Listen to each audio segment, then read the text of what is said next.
Okay, you guys, we are, well, I guess technically in phase three. We can call it a 4-phase thing, but really this is phase three, is kind of allowing you to get yourself acclimated with some of hopefully the experiences that you've been able to take from the first 2 phases, right? So recognizing what worked during the 3-day refresh, and then also what worked during the 3-day reboot plan. So that was our phase 2. And now we've kind of graduated into picking and choosing foods that are going to work for our bodies, for our lifestyle, for our culture.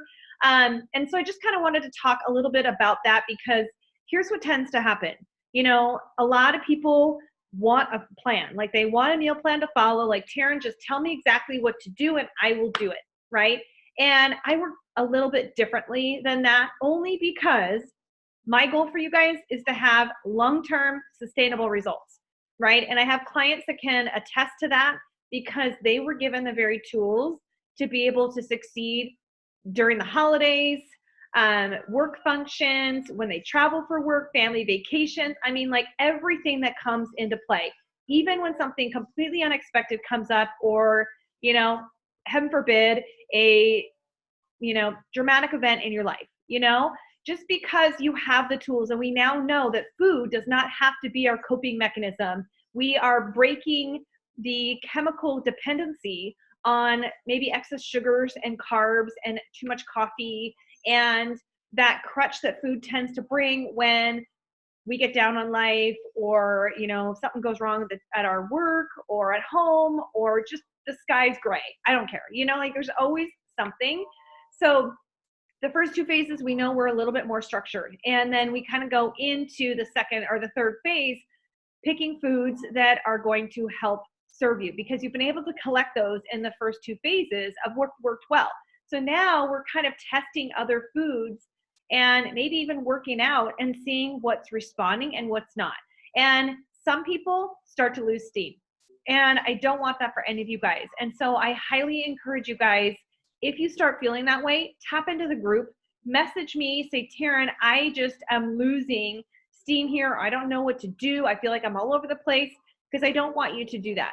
But I also don't want to spoon feed you exactly what to do, because I don't know what's going to work best for Tracy's body and Becky's body, right? Because you guys are 2 genetically different people, you know? Like, just like my son, who just walked in the door, is a genetically different person than me. We have very similar DNA makeup, and obviously he is, you know, my offspring, but he is going to respond to foods differently than I do, right? And what we're trying to establish is that, what is the food's chemical reaction in our body? And how come I can feel amazing eating this category of foods, and the moment I go eat cookie dough or pasta, or even a sweet potato or quinoa, like healthy foods, why do all of us feel like my stomach's distended? Why are my bowels backed up? Why did I sleep so funky? You know, like, what gives? And we can go back and say, oh, you know what? God, sweet potatoes are healthy, but not really jiving for my body right now. Or eggs, I see you.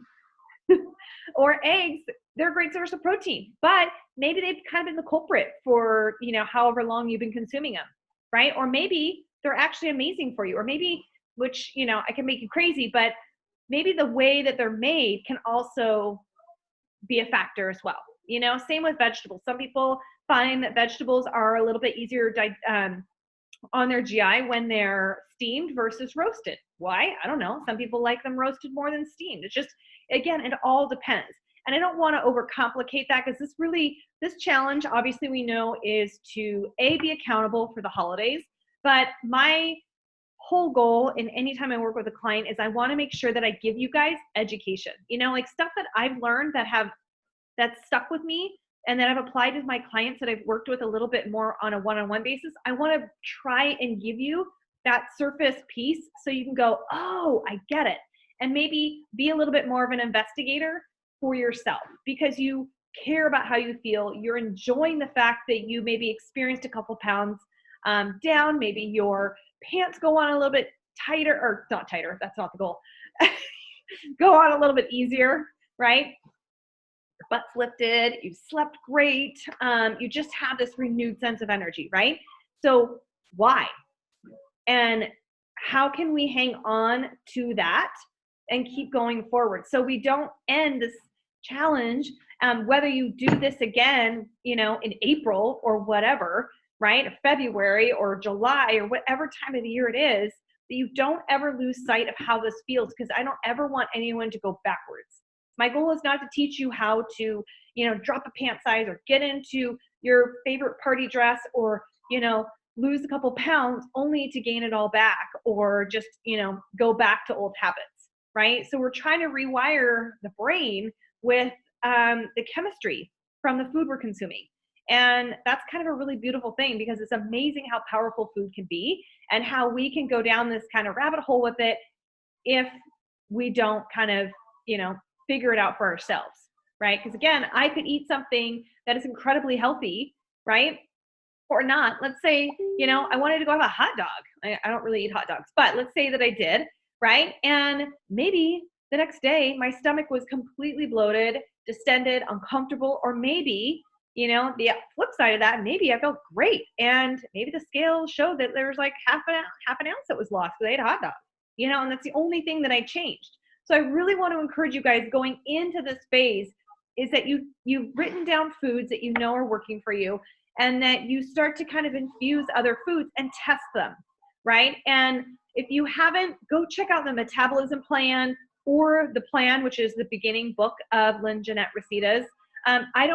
I'm not affiliated with her at all, you guys, hands down. I do have her books in my Amazon bookstore just because I have a whole collection of things that are my go-to tools for myself and that clients always ask me about. So I created a storefront.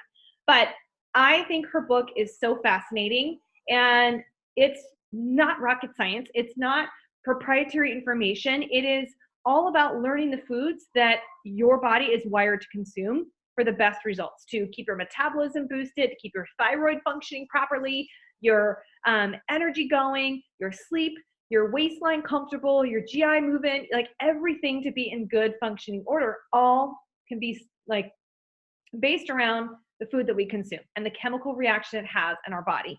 Okay. So I hope you guys enjoy the process. I hope you guys feel like empowered to say, I know what I need to do going forward. I did great on chicken, and I'm going to add, maybe I'm going to try delicata squash, or I'm going to try Brussels sprouts because they're my favorite.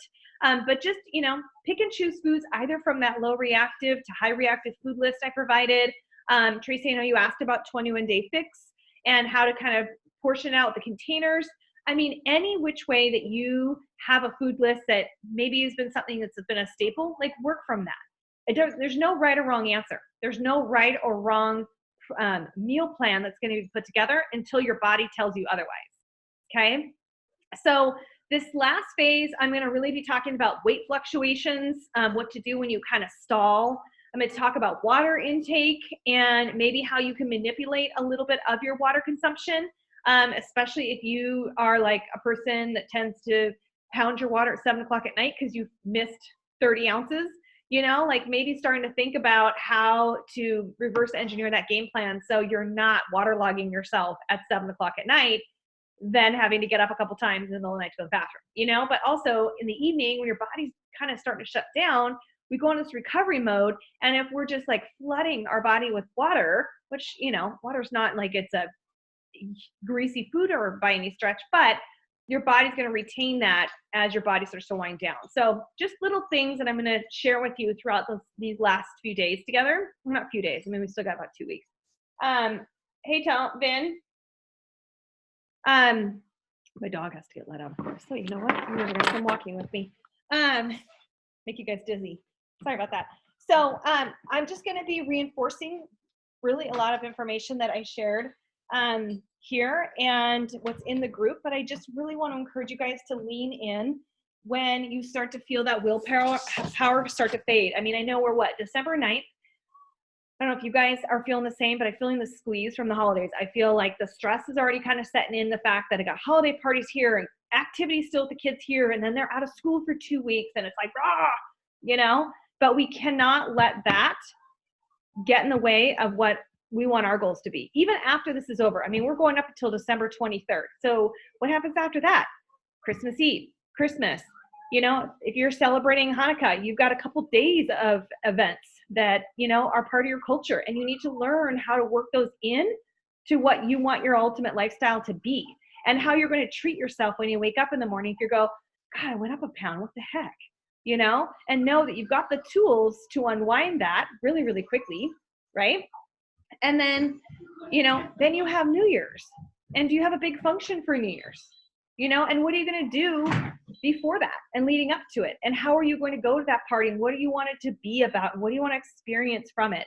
You know, and just know that if you have something that is, you look forward to every single year. Like I always use this cookie party I go to. I love to sample, like I love sugar, you guys, and I can go down a slippery slope with sugar. Despite my, you know, many of you guys are probably like, she doesn't eat sugar. Like I can go to town on some cookies. So I look forward to this cookie party, and it's on the 22nd of December, and I'm going to sample all of them, and I'm going to take home a tub of them, and then I have to learn what my shut off is. I'm going to have, you know, a mental prep rally with myself to say, okay, here's the deal. It is one event. That doesn't mean you have to go and devour every treat, the full treat. Like you could take little bites. It's okay. It's not rude. I don't have to go and eat there. I can eat beforehand. I have the tools to unwind anything that might happen from having a sample of cookies, because God knows the sugar and the wheat and whatever else is put into those treats is probably going to backfire on me. And I'm going to be okay with it, because I know I have the tools to get back on track, and that experience was worth it. You know, unless you're working with inflammation or joint pain, and you know that sugar is a trigger, you know, like migraines, sugar is a direct trigger for migraines. And so, you know, if that's what you have and that's what you experience, then probably in your best interest to avoid that completely. Either don't eat the treats, go and socialize, or don't go at all. You know, so just kind of jockey your events that fit your lifestyle and what your needs are. It's okay to not have to go to every single function if you don't want to. But if you thrive on these parties, like then go and do it and own it and have a blast. And then don't have 1 ounce of guilt. Don't come down on yourself the next day. Just go, you know what, tomorrow's a new day. I don't care if it's Tuesday or if it's Sunday. I have the tools to get back on track. Okay. And the last thing I just want to share, because a lot of clients I check in with on Mondays, and they come out of the weekends feeling defeated. Like, oh God, well, my schedule's relaxed. I just kind of wanted to loosen the reins a little bit. But here's what you have to remind yourself. Your body does not give a rip if it is Tuesday or if it's Sunday. It still wants to be treated the same. And if you have, more weight to lose, then you need to be in that kind of more focused and intentional mindset for an extended period of time. If you do 80-20, which 80-20 is a great balance. That's kind of how I live. But when I know that I've kind of let that 80-20 become 70-30 and like I'm psyching myself out, like I'm lying to myself to say I'm doing 80-20, then that means I have to get back to a 90-10 or even to a 95-5 or 100% to get back to where I feel good about myself, right? I don't really necessarily want my pants to feel so uncomfortable that I only wear jeans and I'm only wearing leggings. And then even then, like sometimes the leggings I'm like not comfortable in.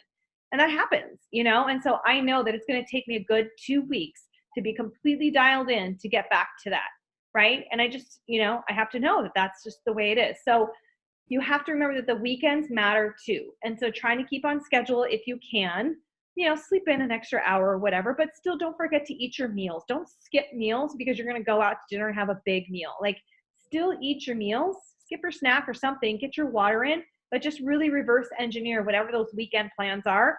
So you don't go into it going, oh my God, I forgot my son had a basketball game and then we had a soccer tournament and then I had to go to my mother-in-law's and I had to do this and that and I just didn't have time to eat, and then Monday you go, oh my God, I just wasn't prepared and I just feel awful, like that's just not the way that I want any of you guys to experience coming out of the weekend right now, but like for the rest of your life. I don't want you guys to dread Mondays and thinking you have to start over on Monday. Like, aren't you tired of that like mindset? I am. I hear it all the time from my mother-in-law. It drives me nuts. She's like, I'll start on Monday. I'm like, why? It's Tuesday. Like you should start today. So anyways, that's really all I had for you guys. I wanted to make sure that I could open the floor if you guys had questions. You guys want to talk about anything in particular, anything that's coming up? Like, hey, Taryn, what would you do? Please, it's just you two gals. So you guys basically have all the opportunity in the world to just chat. No, I think this was really good for me because the scale went up this morning and I was like, so I'm looking back and I think it's something that I ate. So narrowing that down has been really good for me. So the tools that you're giving us is awesome. And this was good, hearing that it's okay. Because I get really hard on myself when I'm on a mission. Like, I'm determined, I'm on a mission. Mm-hmm. What are you doing, scale? Keep up with me, Yeah. So this is good. I need to be patient and just, it's the holidays. It is. So we have that layer. For one, like, let's just start. It's a long-term play. 21 days is really just delivering a foundation and some tools to put in your toolbox, right? Yeah. And then you have to layer on the season of life that you're in, whether it's going through something funky, whether it's the holidays or whatever, and you kind of have to layer those on and go, okay, that's just a little bit of an extra challenge and I'm going to be able to push through. And if it doesn't go my way when I wake up the next day, I'm not going to be hard on myself. Yeah. That scale, again, is just a piece of data. That's it. And the list you gave us scared me because I was like, well, those high numbers, should I use those? Should I not use those? But then I have to realize it's my body and everybody's different. So I'm going to react different. So playing with those is scary for me because I operate, like you said, really well with a plan. But finding my own way it scares me. What if I do it wrong, So. Well, you won't. But I will say, if you're going to test a new protein, for instance, so give me an example of what scared you the most of something on that list. Just like when you got up to like 90-95%, and I think like shrimp or something was on there, maybe. Okay. And I always thought like shrimp was like a healthy protein, something that was good, or salmon, something was on there, and I was like, whoa, is that not good for me? Salmon, I love salmon, but I realized that salmon was very, very reactive for me. Okay. But that doesn't mean that I'm never going to eat it again, Yeah. So I just have to decide, okay, if I'm going to go out and have salmon, then I have to know that, either I'm not going to weigh myself in the morning because it might mess with my mindset, or, I'm going to check it out. I'm kind of curious. And maybe eventually, like, these aren't foods that won't agree with you for the rest of your life. Yeah. They might be, especially if you've got, a very, sensitive tolerance to, highly reactive foods, which can generally be a lot of seafood. So just when you do test shrimp or steak or pork or something that might be a little bit more reactive, or salmon, just make sure you try a smaller amount. So don't go for your full, like 4 to 6 ounce serving, of protein, or ounces, sorry. But just test a smaller batch because, maybe it won't be such a bad reaction, or maybe it won't be a reaction at all. You might be pleasantly surprised. I know that rice was weird for me. I love rice. But when I added it that night, the next day I had like this raging headache all day. It was weird. Interesting. Yeah, never had that or noticed it, put it together. But yeah, I did not feel good the next day. So I'm going to do quinoa. Okay. Try that. Yeah. Awesome. Who knew? Okay. Who knew? See, it's kind of fun. Like, just, you're a science experiment. You just have to take the pressure of being in a certain pant size, especially this time of year. If you're not willing to be completely diligent, you just have to accept that this is a long-term play, especially if there's not a huge amount of weight to lose. It could take 6 months to figure that out, that 50 some odd things of food that you can consume that aren't going to be reactive to you, Yeah. All right. Well, thank you. I do appreciate it so much. You're welcome. Tracy, you got anything you want to ask or bring up? Sure. So, I might not be the only one in this group that's going to be spending like a day on the road. Coming up, we've got a long trip. So I don't even know what I'm going to do yet for it. How long's your car trip? We're going to do, one day we'll do 3 hours. The next day we'll do 6. And then coming home, it'll be 8. Hopefully. Ooh. Okay. When do you leave? Thursday. This coming Thursday? Yeah, Thursday. So it'll just be me and her, so at least I can have a lot of control over what we're doing. Definitely. What I would do is I would start thinking about it now. I would think about where you're going to stop. I would think about doing some food prep either tomorrow and or Wednesday, you know, just have stuff going in the crock pot, cut up a bunch of veggies, just have stuff on the go, and just like you can go on Amazon and get those meal prep containers and just stack them, you know. Terry does such a great job of like showcasing her meal prep, and I'm like, she works full time and she drives quite the distance to get to work every day. So she has to do that, but it's a great representation of what you can do, even traveling on the road. So if you just get a cooler bag and stack them all with meal prep containers, you know, so you just eat out of there while you're traveling. You know, cooler bag should keep. Yeah. Even your 6-hour drive. Right. That seems doable. Yeah. It won't be like, you know, it's not like you're going to want to stop. You're not going to want to stop and eat at a convenience store anyways. Or, No. you know, I don't know if you're going through like super isolated, Well, it's going to be pretty isolated. Oh, well, okay. Well, see, then there you go. Because you're like, well, I don't want to be, you know, unprepared and have to sit there and chew on my forearm if I get so hungry. But having that prep and just the easy stuff. The flax is super easy to make. Yeah. Some broccoli, cook some chicken, rice was your thing. Great. They just put some meals together that are super like simple and that's me. Sorry, it probably is. But let me know if you need any help. Sorry, let me know if you need any help leading up to it, any ideas, or if you want to just kind of jot down a general food list, or, you know, rough meal plan and say, hey, Taryn, what do you think about this? I'm happy to take a look at it, you know, or just give you some ideas, you know, whatever I can do to help make sure that the trip is a success for you there and back. She really wants to get a hold of me. Well, I think we're good. I don't have any more questions, so go answer your phone.